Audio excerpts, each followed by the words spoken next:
Thank you, Kathy, for the introduction. So it's a pleasure to be here, moderating the panel that we titled Supply Chains, the Shift to Localization. And indeed, the importance of well-functioning supply chains is very evident today with the pandemic. We hear every day about supply chain disruptions, stock outs of basic products, problems in labor, in securing labor in supply chains, in securing products, in products becoming more expensive because of problems in supply chain. So it's a pleasure to me to be moderating this panel. And before I introduce the speakers, I just want us to remember that in food production, 80% of the value is generated when the product leaves the farm.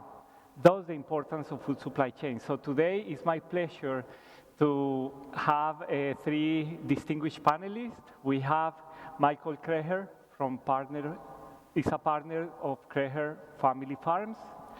The end. We have also Heather Sanford, owner of Empire Food Consultants, and online we have Shen Tong, who is a managing partner of FoodFutureCo. So I will ask my panelists to introduce themselves and their business briefly, and let's start with Mike. Please tell us a little bit about your business. Thank you. I'm a fourth-generation farmer on my family's farm. We started off in 1924 outside of Buffalo with a few cows, a few pigs, a few chickens. And today we have two conventional egg operations and an organic egg operation, and 6,000 acres that we farm for crops. That would be for everything from feed grain to fresh produce.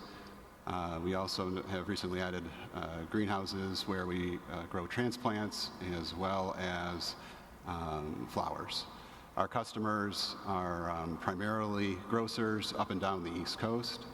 So we supply them with private label eggs, as well as Eggland's Best, other egg products, fresh market produce, and we also grow some produce for processing as well. Thank you, Mike. Heather?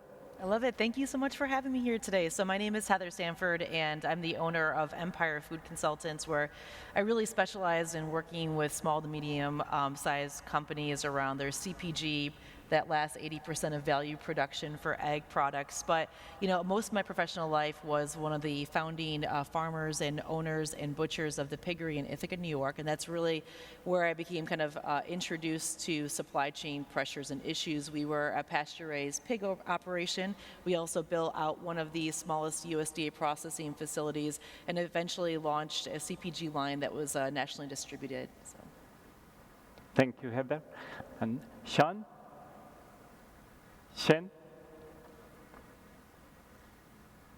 Yes. Thanks for having me. Looking forward to this discussion. I started to bring my own investment, my family investment, along with my last tech fund, into the food space about 7 years ago. And about 6 years ago, I had this wacky TED talk where I mentioned provocatively more to my fellow tech investors that food is new internet, and it turned out to be true last few years in terms of tremendous investment opportunity and the value creation in the food and egg market globally. That's like 30 times the size of global software market, and is ripe for disruption. So we've done so through accelerator fund model. That's what FoodFutureCo is. So we run a New York-based accelerator. Before FoodFutureCo, I founded FoodX. So that's the earlier stage accelerator. FoodFutureCo work with a company at scale-up stage. And through our investment arm, we not only make small investment at accelerator stage, we invest up to 4 rounds of follow-ons within the portfolio. Half of them are CPG, and the other half divide almost equally into specialized food marketplaces, agricultural products, produce marketplaces, and everything supply chain. So this panel is highly relevant and timely, I would say that, because supply chain is probably the most overlooked if you look at the whole landscape in terms of entrepreneurial innovations and changing food compared to CPGs and marketplaces. Thank you, Shen. So as you see, these three individuals are innovators in food supply chains and have made contributions to not only New York economy, but the national system and international system. So I want to first, the way we are going to organize the panel is that we are going to first talk about opportunities, challenges, and then we will open it for questions. So let's talk first about opportunities. You are all innovators. You are all have done unique things in developing local and regional food supply chains. And I would like to start with you, Mike. Family farm that started with eggs and gradually became diversified, also producing differentiated products. What can you tell us about the opportunities that our state offers for businesses like yours to grow? Well, New York has a lot to offer across all parts of the supply chain. Specifically, what we were looking at is we're very close to a lot of hungry mouths. So we look at everything from Boston through Atlanta. There's a lot of people there, a lot of consumers that want to eat. And so that's a great opportunity. It's also an aspect of the challenge because there's a lot of development that puts pressure on farmland. So one of the things that we had to first look at as we were expanding our own operation was how we could continue to be a good neighbor. When we have this many chickens in one spot, they produce manure. We wanted to figure out how we could handle that manure appropriately. So that's where we started to get into compost and fertilizer production. So we were composting chicken manure, turning it into an organic fertilizer. Our biggest customers of that were organic farms in the Finger Lakes, and working together with them, that's how we started into organic crop production. We had previously just been conventional crop farmers. So we started to produce organic crops, and then in 2009, we started an organic egg farm, and we were able to then grow the organic feed for our organic chickens. And so that was a lot of partnering with other farms, working together to really increase what we could do in the area. And that was reaching a new consumer on the East Coast with this organic production. Previously, a lot of the organics were coming off the West Coast. Then from there, we were looking at what other things could we produce locally that were primarily being produced on the West Coast. So we look at California, Arizona. There's a lot of pressure there that they experience from different things, from climate change to regulations to even disease pressure when they have all of a certain crop being produced in a certain area. And that's when we started to look at various fresh market items and or fresh processed items like bagged salad. And then we can start producing baby leaf in this area and distributing it closer to where it's being consumed. That's great for everybody involved in that because then the customer is getting a fresher product. And since not spending 5 days on a truck, it's better for the retailer because they're going to have something that has a longer shelf life. And it's also going to help with that supply because we're not going to be experiencing the same challenges that California and Arizona are experiencing. So something along those lines, as we're looking at different opportunities, that's really what exists here because there is great farmland, there's great growers, there's access to the research that Cornell does and in Geneva. If there's any challenges that we're experiencing out in the field, we have the researchers that are able to come out and help us figure out what is there. And so that type of environment really supports the production. And then we're also having fantastic retailers, the best in the country are here. And then we're very close to the consumers that are looking for these types of products. Thank you, Mike. Heather, you have definitely innovated and taken risks in the process of value creation, in particular in a very difficult sector that's the meat sector and other sectors. So what can you tell us about what opportunities does it offer to be here in New York State for your business, for your business? I love talking about New York State. I grew up between Rochester and Buffalo, and I'm born and bred here. And I feel really grateful when we started our business in 2007 to have all the resources that we had available to us in New York State. And I want to talk about it from a very micro level and community based. So I feel very lucky growing up in the Finger Lakes where there was a groundswell of support and community who was interested in buying our products and being connected to the farms and the producers. So I always want to go back to people being one of the biggest resources in New York State. Secondly, I loved working with New York State ag and markets. So when I started our business, all my farmer friends thought we were crazy. We went to the farmers market and saw that there was a gap in the marketplace. There was only kind of frozen cuts, sort of poorly wrapped, in the freezer with a cardboard sign saying rump roast. And we said, gosh, there must be a better way to connect people to the meat food supply chain in a familiar way. And so we reached out to New York State Ag and Markets, and they were a great resource and said, gosh, you can have a state level cut license if you want to. You can produce fresh meat. You can do these radical things that you want to do under our license without having to go up to a state license. So I've always been every step of the way with our business, connecting with the health department, New York State Ag and Markets, the USDA. I've really felt them to be more of a supportive force in our business more than anything else. I also appreciate some of the infrastructure. My background is really in meat cutting as a butcher in the meat industry, so I really do appreciate our infrastructure that we have here. For example, in Massachusetts, last time I checked, they only had 2 slaughterhouses for that entire state, which is wild. We do have a number of supply of slaughterhouses and processors here, which has been a huge help for our business. And lastly, really grateful for the infrastructure and distribution that comes out of New York City. Hunters Point down there is kind of a hub for a lot of distributors that would be a jump off point for our distribution within the region and downstate as well as nationally too. So there's been a lot of good infrastructure here in New York State that I'm really grateful for. Thank you, Heather. Yeah, you're welcome. Shen, what opportunity do you think New York State offers to innovate in food supply chains?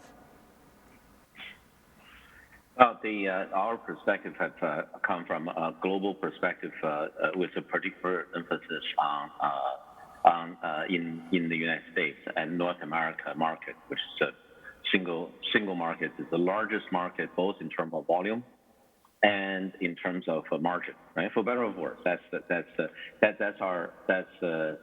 U.S. food businesses, right? And that being said, we're New York based, yeah, and so we focus on we want to do even more than we so far have been. There's a couple of anecdotal examples would be that one of the agricultural products, apples, fruit, right? We track that is that on average Americans we have our apples after about 157 days since harvest, right? So that's 2 full seasons. I mean, that's kind of not what nature intended for the apple to be. So it's like you probably all have the experiences. You go to a local farm, you go to especially good, well-run organic farm apple orchards, or you travel to Europe. Apple actually tastes like apples, right? And where most of the apple we get, they look perfect. They don't really go bad. They have the exact shape you can stack them up in the supermarket, and no ugly fruits. And so the thing is that we get in New York, there's not a lot of New York in Manhattan, where my children and I live. We don't have a lot of New York apples, and we're an apple state.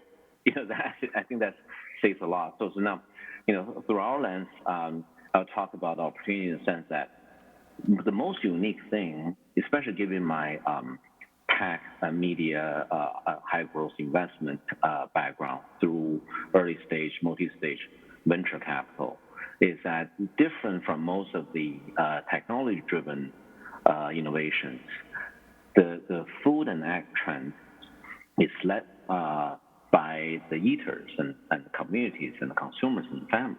So it's not like we build it and hope they will come. They already came. So the local sourcing, the nutritional density, all that it's such a, if there's any time that we can really change food and make the world a better place through food. And also, this is a unique opportunity in terms of generating a lot of economical returns, right? This is the time because the millennials and Gen Zs, and now not only by coastal populations, but everywhere, right? I mean, in the States, you see young brands and specialized marketplace popping up all the time, right? And so this is trend driven, right? So I'll get into several other aspects in terms of the compounded opportunity, because we're an impact investor, and impact is front and center for us, not just financial return. So I'll look at three major aspects, health-wise, right? The nutritional density as one example in terms of health impact, right? I mean, like it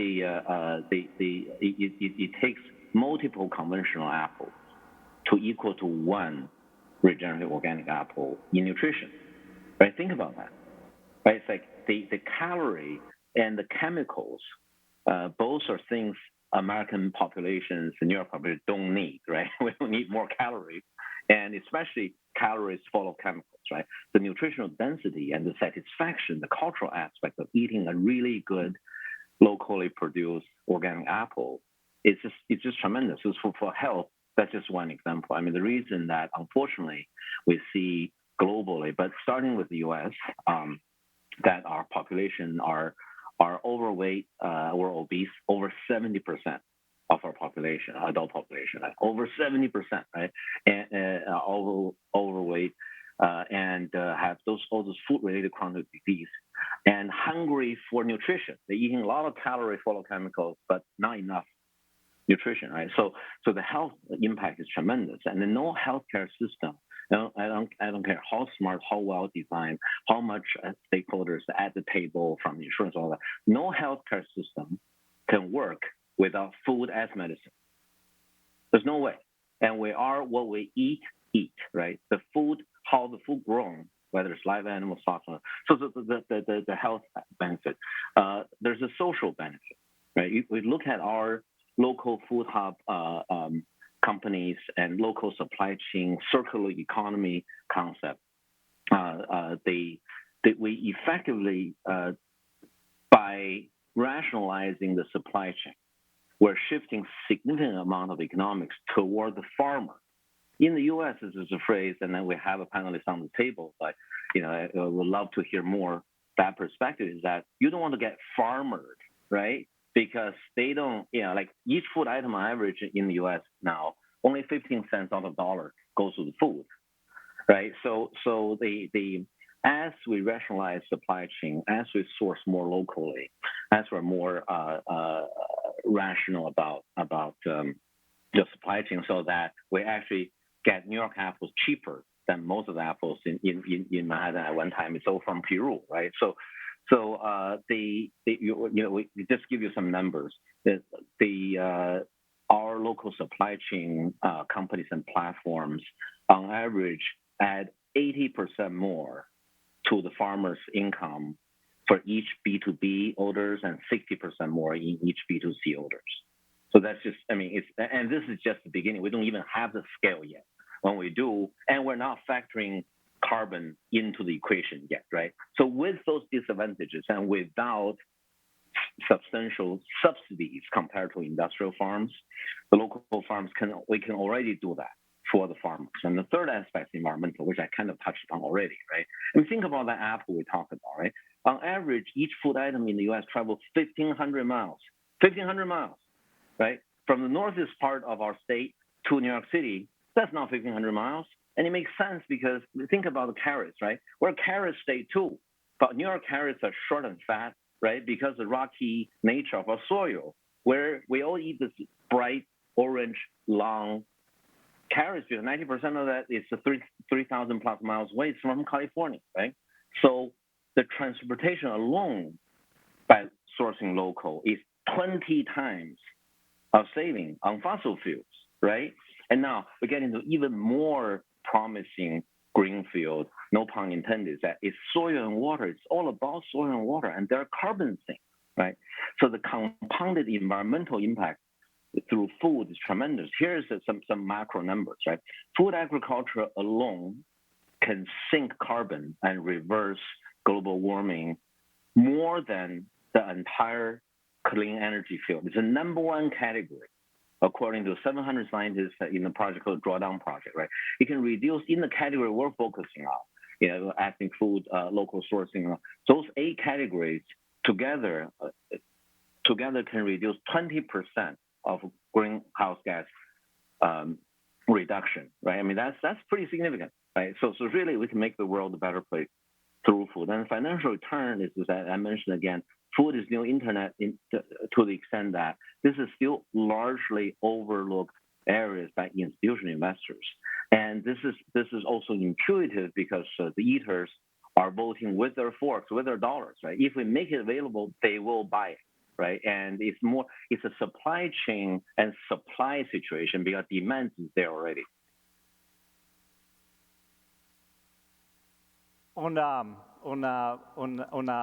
question for Heather and Mike, because as we need to scale up regional and local food supply chains, you have to go through the mainstream system, meaning large supermarkets, large restaurants. How do you convince a large buyer to believe on your brand when you are starting? You both started businesses that were smaller.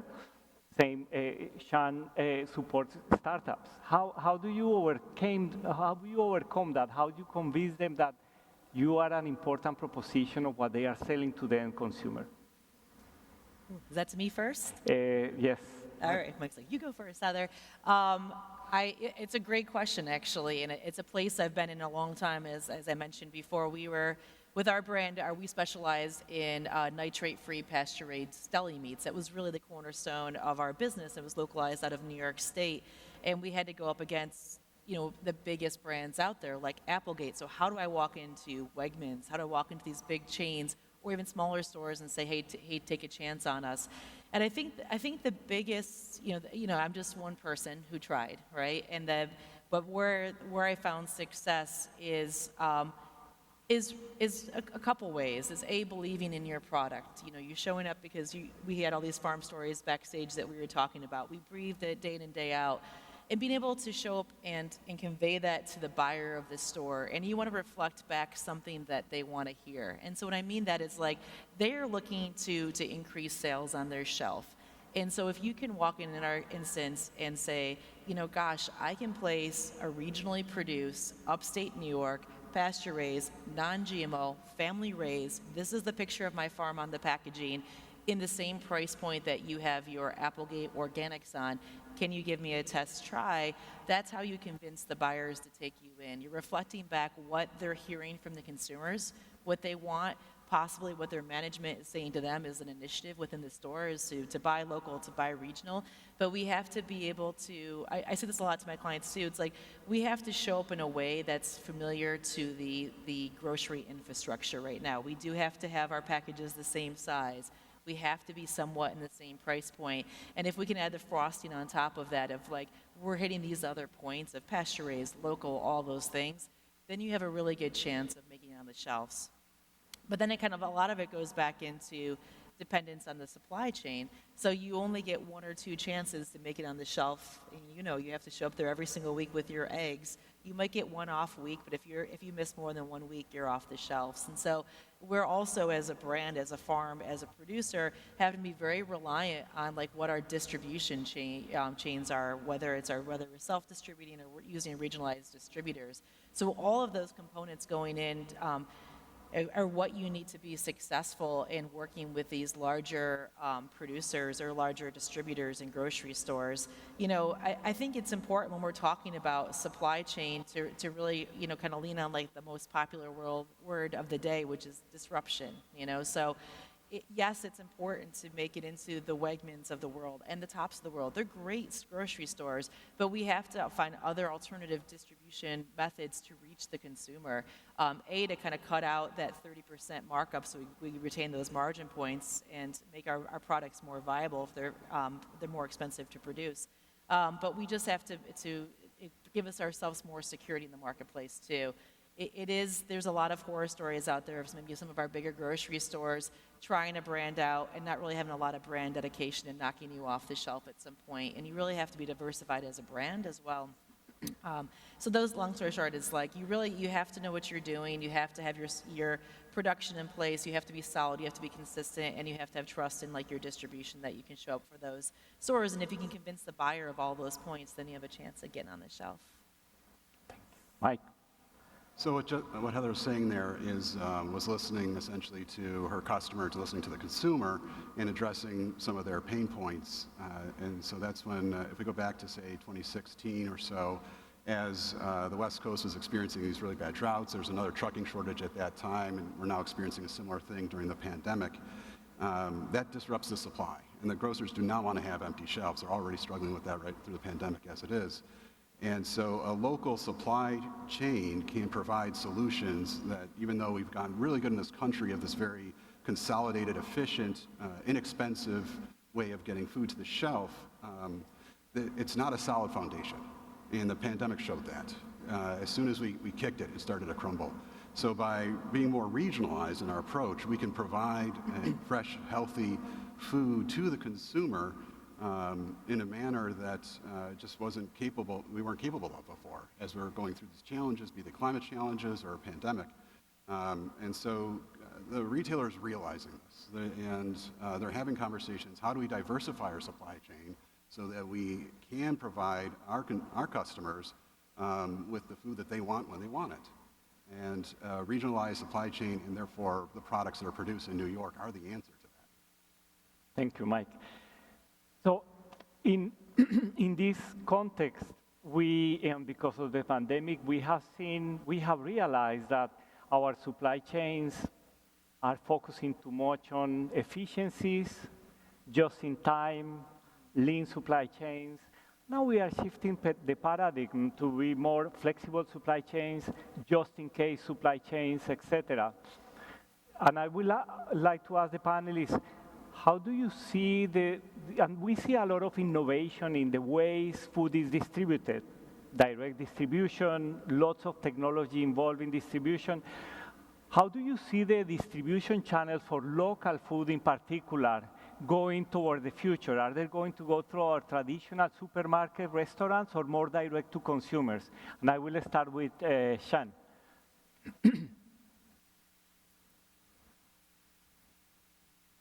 Oh, my mic is off.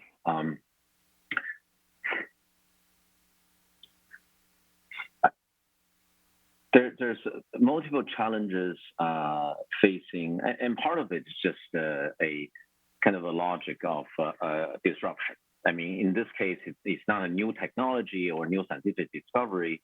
It's new supply chain innovation, rationalizing supply chain, and managing very vibrant but also quickly shifting trends, right?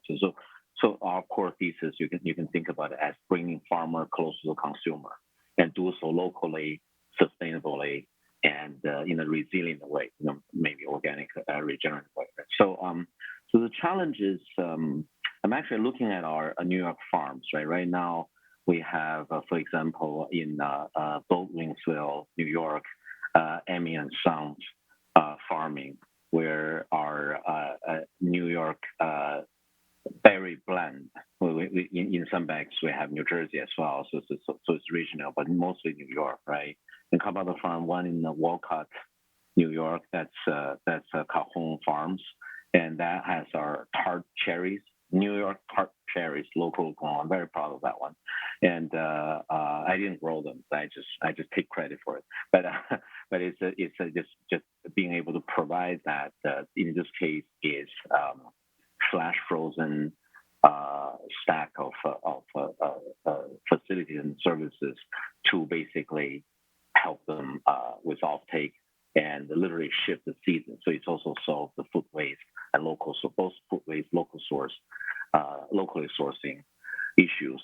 The biggest challenges I see are, one, the capital stack is not fully developed. This is not just traditional investors.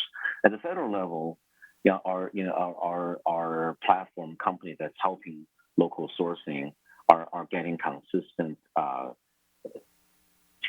stack of funding that typical tech startup companies do not have. These are grants and federal grants and local company grants. So we're actively trying to find out what are the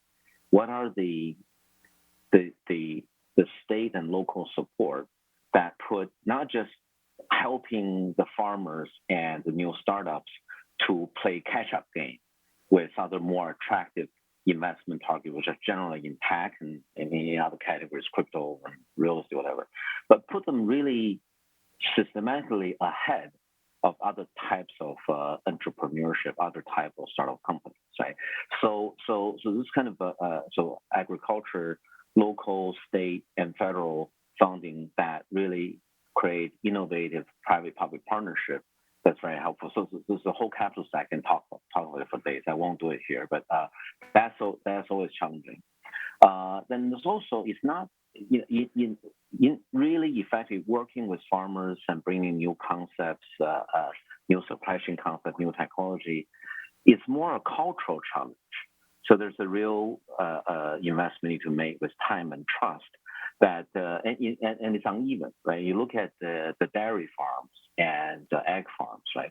The fact that Organic Valley, Vital Farms, is that the farmers can pull the product together, and that has not been the culture with produce, right? Fruits and vegetables, right? So how are we able to do that? That's not, the consumers are there.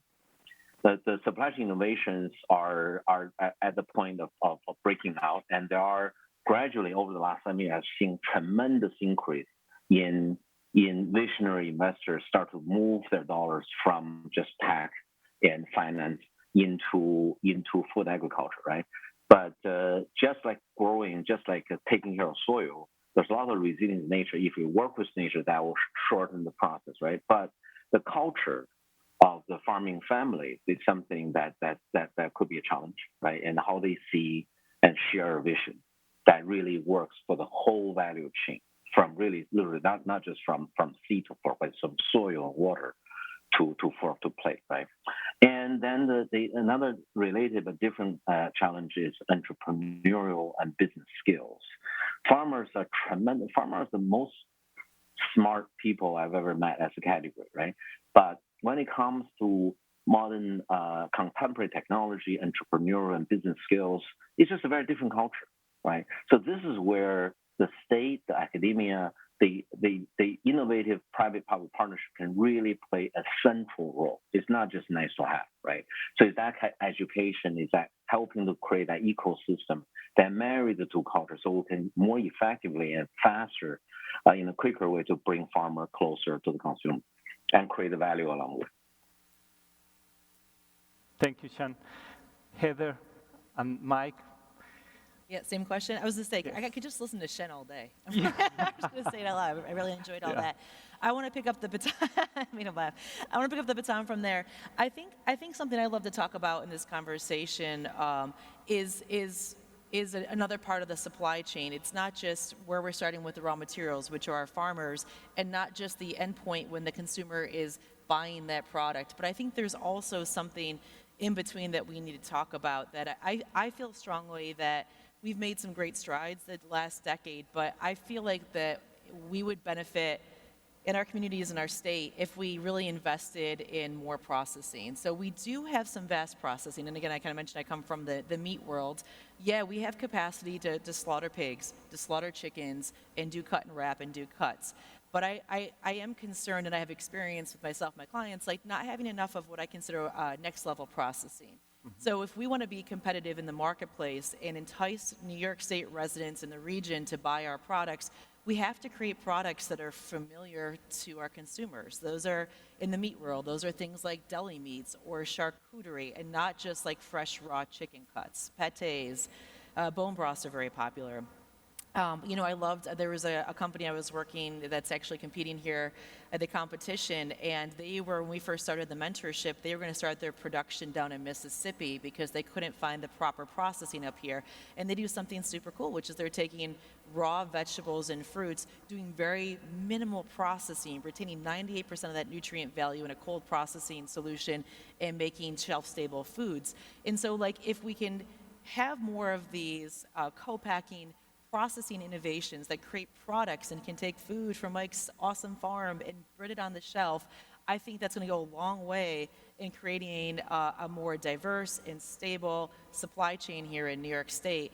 I do have another customer I'm working with, and we're shipping their pigs all the way out to Iowa for a certain kind of processing. And I just think that we can do better, and we can keep kind of growing our agriculture economy here through next level processing innovations. That's what I'm really interested in as far as supply chain issues. So Mike. Definitely, just because we used to have a very strong infrastructure for food processing in general 30 years ago. Yeah. We have been losing it over time, but it's an opportunity to invest in the new technologies, the new processing capacity that is needed, that is quite different to. It's an opportunity as well. Mike. So just as Heather's saying, that having the processing capabilities here is very important, and Shen was addressing that as well, as we're bringing lots of products from lots of different farms together to be able to market it together. We do have a lot of boutique processing that's fantastic, and we have some of the bigger processors in New York as well. It's that middle ground when we want to take it from something that just might be on farm or just off the farm and start scaling it up so that it can reach more people and more retail shelves. That's one of the challenges that we face in New York, but it's also the biggest opportunity because we have such innovative farmers here and we have such great retailers here. If we can start overcoming that gap where we might be doing some really interesting something on-farm processing, but it's not ready to go to a major co-packer yet. It's not a Pepsi prepared product just yet. If we could get to that middle ground, that to me would be one of the biggest opportunities that we have here. Thank you, Mike. So I could keep talking to this panelist all day, but we have only over 15 minutes for questions, and I would like to open the floor for questions to the panelists.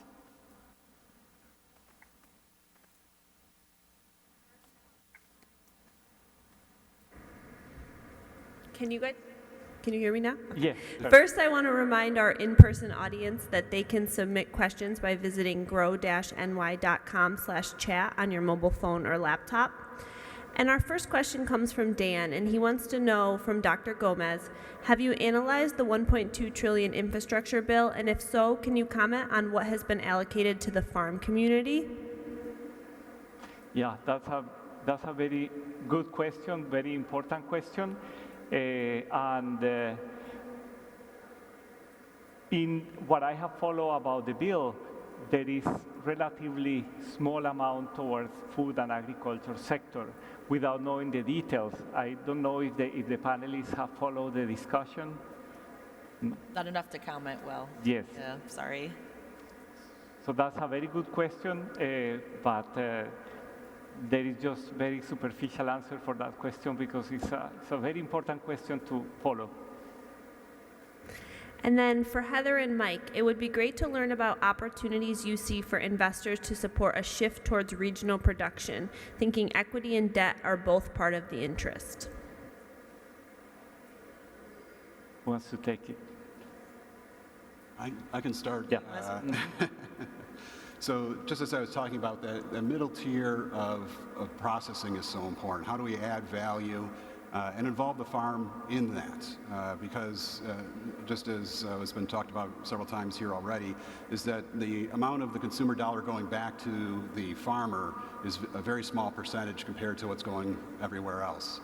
And so the investment would be in that middle tier processing, the value addition, making things that are shelf stable so we don't have to use as much refrigeration, something that can also help with the consumer with preparing the item. As people become further removed from fresh produce and fresh food, they don't know what to do with it as much. And so things that we can do to help them understand what to do with it. Meal kits have done a great job with that, getting people more interested in cooking. And there's many retailers that have meal solutions, but being able to provide more and more of that for more of the things that are produced in New York State would be huge. And there's some great companies doing that. I think we need many more doing that. So I think that's a huge opportunity. I love that. And what Shen mentioned earlier is that, I can say this as a farmer myself in the past, is, sometimes farmers they're so smart, but maybe they don't have the business development, product development, distribution, all those sort of skill sets that go into actually bringing their product to market. So I would love if some investors wanted to come in and really focus, like you said, on second level processing, what I call next level processing, really focus on the aggregation of our raw materials. Like our farmers do a great job of growing their proteins, their grains, their fruits, the vegetables, their dairy, and offering some assistance in product creation, processing, bringing to market, and direct distribution. I think that's where we can really win in that sector.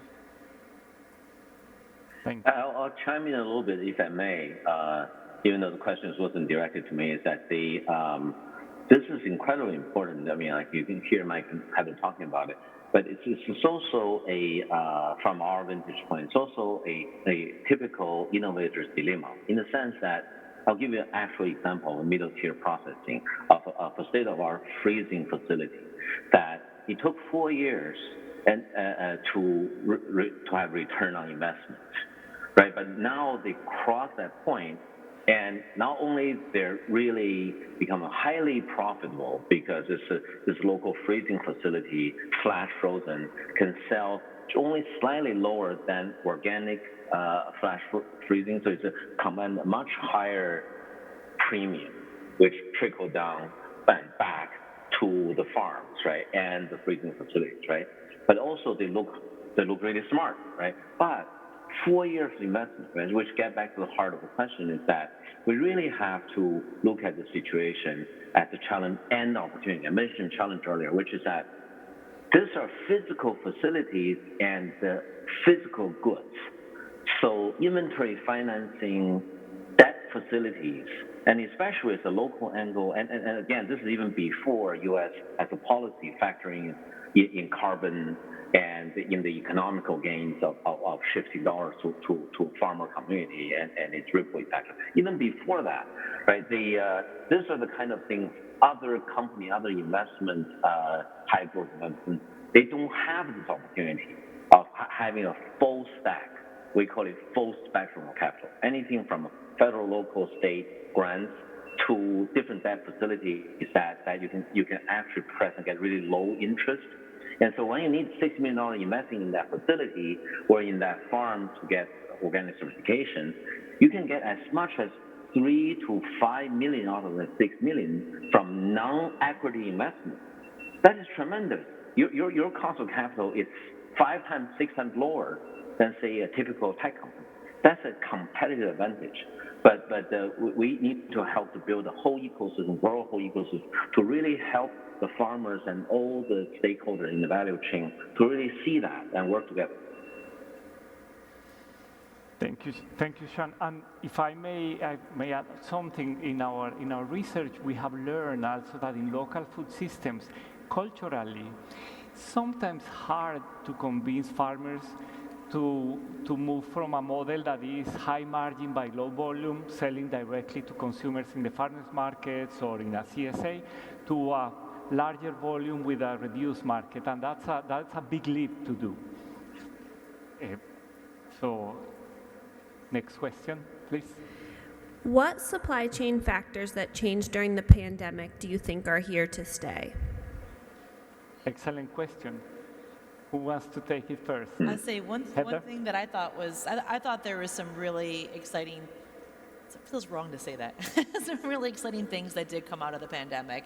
And one of them was really, I think, the renewed interest and commitment from consumers to buy directly from their local farmers. There was this level of trust. I know, for example, just a small, in upstate New York in Ithaca, where I'm based, as soon as the things started to happen with the pandemic, our local CSA farmers sold out faster than they ever had of their CSA shares. So the community showed like the recommitment to to buying directly from their farmers. And also there were some really creative food hubs and food distribution points, and also food waste recaptures is in the realm of like food pantries distributions that happened as well. And I see them continued here as we come out of the pandemic. So I think those are distribution and direct-to-consumer produces, I think, were the biggest gains from the pandemic. I think an interest in health. I mean, there's always been an interest from that megatrend standpoint, but I think that there was it got it got energized by people seeing what the challenges with health, obviously from the pandemic, and how, and this is something that Shen was talking about, how the food we eat can play into us being healthier as a society, healthier people, and that gives us the ability to then deal with some of these other health challenges better if we're already starting from a better position, be it, say obesity or what have you. The more that we can fight that through the food that we're eating, the better. And I think that the consumer is seeing that, and that's an opportunity for us as supplier, producing products for the consumer to really leverage that and help them understand how they can eat better. There's an interest in doing it, but how do you do that? That's where the meal kits were coming on very strong during the pandemic, which Real Eats did a great job addressing that consumer need. And so we need to build on that and show them how they can eat healthier, how they can save time, the steps that they can take, and using products that are produced locally. Thank you, Mike. Shen, would you like to add something? Yeah, I would agree with also those are important mega trends that we've seen a peak, and then it dipped a little bit, but it's here. There's a little bit of panic, a little bit of hoarding, a little bit bubble, but it's not a bubble shift. It's a real shift. I'll just add two more things. One is that, and this is directly coming out of the pandemic, and doesn't seem to be that direct, but it has a long-lasting effect. It's U.S.-China relationship. I mean, the supplies in China are cut off, and it will stay that way. And in addition to that, for the similar mentality that every major country will share is that the Chinese are buying food from everywhere into China, right? So that has impact. Another impact is people's shifted view about risk. Right? It's not just Bill Gates who become largest landowner in the United States, right? And many other, super billionaires everywhere in the world. Is that the understanding of the risk put investors into a mentality where they see land investment and physical goods, and nationally, but also, on that, there's that wealth and portfolio and asset management perspective that hopefully will continue to benefit into investing into consumer trends and into land. Two very different things, but highly related, highly relevant to the topic today. Another thing is the example, again, this is security of local supply chain, is that we have one company in Washington, D.C. area, and I want to see that everywhere. So in the beginning of the pandemic, we're talking about end of spring 2020, right, and early spring 2020, is that the military built a military civilian command center with our local food hubs for Middle Ethnic region, right? I mean, I think every region should do that, right? So because this is not, unfortunately, a one-time thing with the climate, with weather changes, right? There's this kind of challenge will just happen more and more. So I think that awareness of this pandemic, it's been there, right? Look at the California fire and all that, right? And but really, we now have a heightened sense that seems to stay. Thank you. More questions? You've talked about supply chain challenges being a disruption to innovation, but what about workforce? Is there enough workforce available with skills needed to help foster agri-food innovations? Yeah. We were just talking about this precisely before the panel, and I'm glad this question came out, because I think labor is the #1 concern, not only for farmers, but for every single business in the supply chain. How do you see, and see lots of efforts in depending less on labor, automatic cars delivering your house to from the store to your house, self-checkout retailers, farming innovations that depends on robots. How do you see this problem of labor in supply chains evolving? What are the challenges? How is the future looks like? Wants to take it first? I can start on this one, I guess. I don't necessarily think it has to do with from a skill standpoint, and that was, I think, part of one of the questions was, is it a skilled labor force that we're missing? Because it's across the board, because it's across every part of our economy right now, it's not, oh, we just need more this, that, or the other thing. We needed more very specific things previously. Before the pandemic, we were starting to experience the challenges with the trades. And that was an issue pre-pandemic. But the extreme that we're seeing now isn't about skill. We have the workforce in New York. The people are here. The challenge is sort of lining up the jobs, what appears to be that, if I had the answer to this, I wouldn't be on the stage, I'd be on the news circuit. But the way I'm seeing it is more of lining up the people that are interested with the job that they would be interested in. It seems that the pandemic has given us all an opportunity to step back and reevaluate our lives, and I think there's a lot of people that took that opportunity and they had extra cash coming in because they weren't going out as much to say, well, do I really want to do this thing for the rest of my life? There was a great pause that happened, and I think we're waiting for that pause to stop. But the people are here. We have the workforce available. It's not currently lined up with the jobs that are available. Heather? Yeah, we talked about this a little bit backstage, and it's such a big and complex question.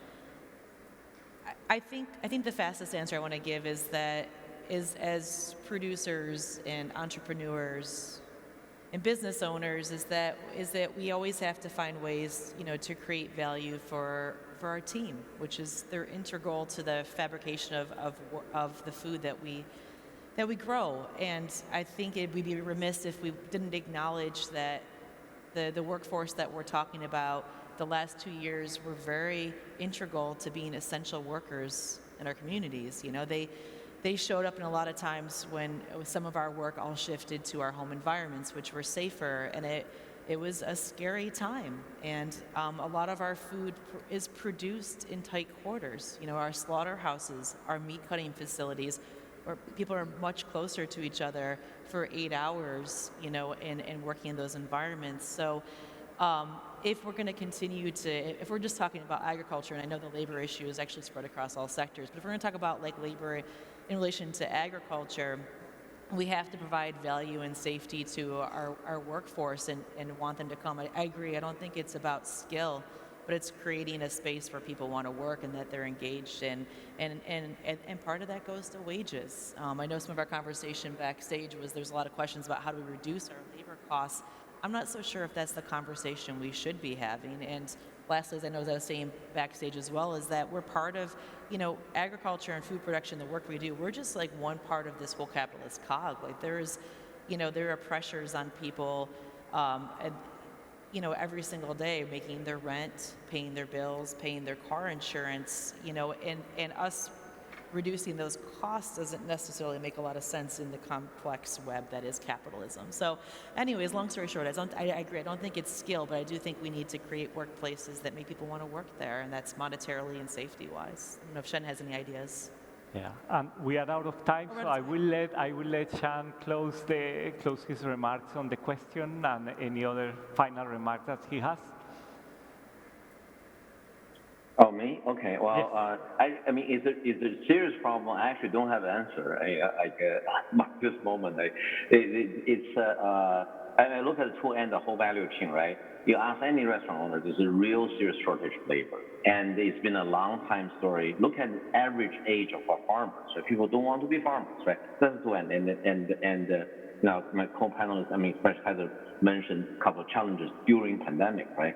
So I unless there's a macro shift in how we reward, how we incentivize the real contribution to our real economy, I don't know how we overcome that, right? But that's where true innovation, disruptive innovation, need to come in, right? And to be honest, sometimes I look at our platform companies and say, well, we're shifting those dollars, but at the same time, at scale, can we continue to really shift more dollars toward before the farm gate and the manufacturing, and somehow create more and more incentives for local labor?